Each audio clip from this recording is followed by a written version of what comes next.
The story of Silk Road. The Silk Road was not a road, but is a network of trade routes that connect Eastern Mediterranean to Middle Asia all the way to China or Eastern Asia. By the Silk Road, goods and culture can be able to travel from place to place along the road, which helped shape the civilization of the world we live in today. So, why we call it a Silk Road? Well, we must begin with the story of silk.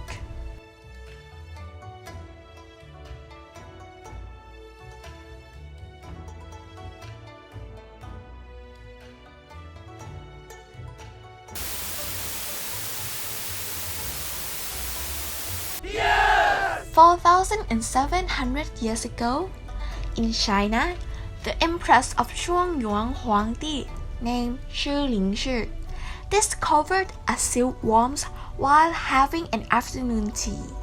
She let her maid grab it for her, but unexpectedly, the cocoon fell into her tea. It slowly unraveled, and the heat unwrapped the cocoon until it stretched into a string-like shape. She used this string to make a silk, and used this silk to make a dress for her husband, the Shuangyuan Huangdi, and surprisingly, the kings impressed by it.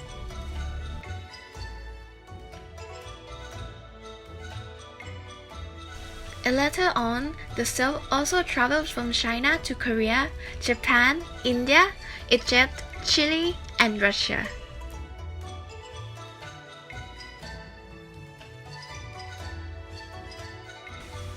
So, what is the history of this Silk Road? We must go back to the ancient Chinese time. In Han Dynasty, Chinese discovered Western track for the first time because of the invasions of a big tribe which called Xiongnu from northwest area. They started to invade western parts of China. And later on, the Emperor Han Wuti used diplomatic policy associated with war by building a good relationship between China and Shu, which later became Kusan Empire. The Shu also won the war between them and Xiongnu. Shu were called as Gui Chang or Kusana. Furthermore, the emperor sent ambassadors to build relationships between Western countries, started with Chang'an, which called Xi'an in the present, passed to Gansu, Pima Mountain, to Afghanistan and Iran. Another route was through south of Russia into the Middle Asia countries along the Mediterranean Sea. These routes length for more than 10,000 kilometers. These were routes to exchange goods, culture, and create civilization for the world today.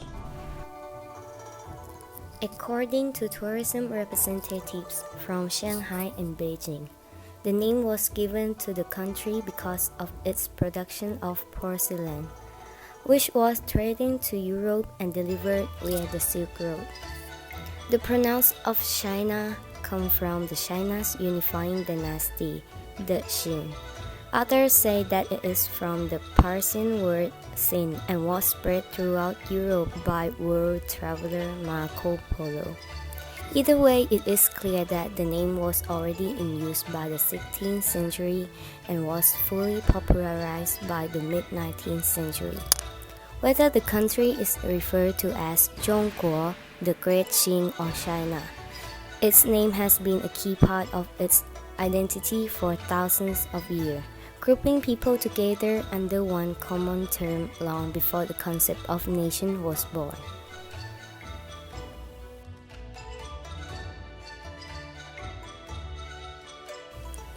The Silk Road did not only bring commodities from countries to countries, but also the diseases.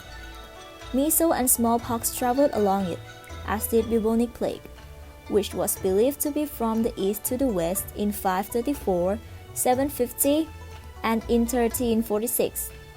The last plague, known as Black Death, resulting in the largest population decimation in human, resulting in the deaths of estimated 75 to 200 million people in Eurasia, and peaking in Europe for only 4 years.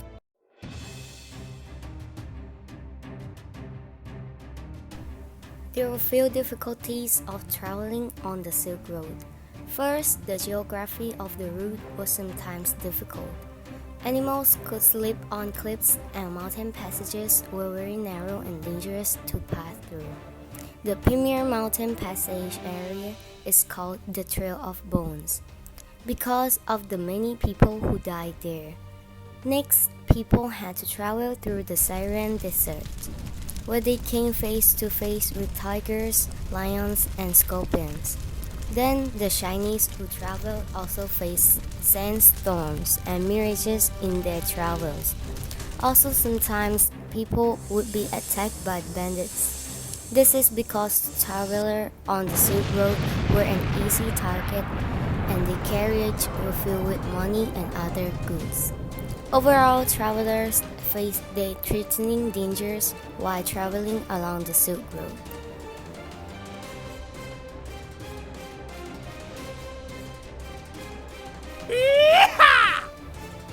The fall of the Tang in the early 10th century gave a dead blow to the trade on the Silk Road. The trade on the road declined sharply till in the 13th century, when the conquest of the Mongol ushered in an era of frequent and extended contacts between East and West. This increased contact created a demand for Asian goods in Europe, a demand that eventually inspired the search for a sea route to Asia. The discovery of a sea route from Europe to Asia in the late 15th century dealt a damaging blow to the Silk Road trade again. With less cost, harassment, and danger, many goods and material that the Silk Road could not transfer were conveyed through the sea route. Besides, the Persians had mastered the art of sericulture, and the import of the silk from the east was reduced. Since then, the prosperous Silk Road was east downhill.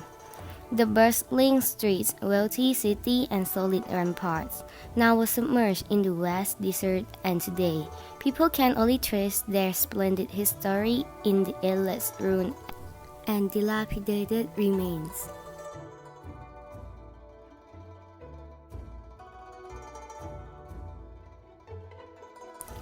The Silk Road, the ancient trade route that once ran between China and the West during the days of the Roman Empire. It's how Oriental silk first made it to Europe.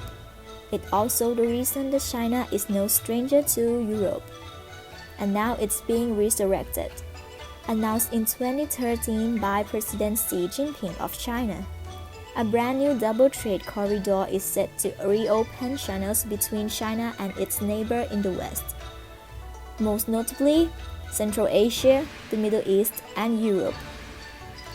According to the Belt and Road Action Plan released in 2015, the initiative will encompass land routes and maritime routes, with the goal of improving trade relationships in the region through investments.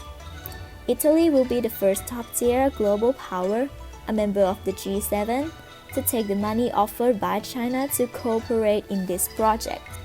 The silk was the most popular commodity traded along the Silk Road countries, especially in Rome.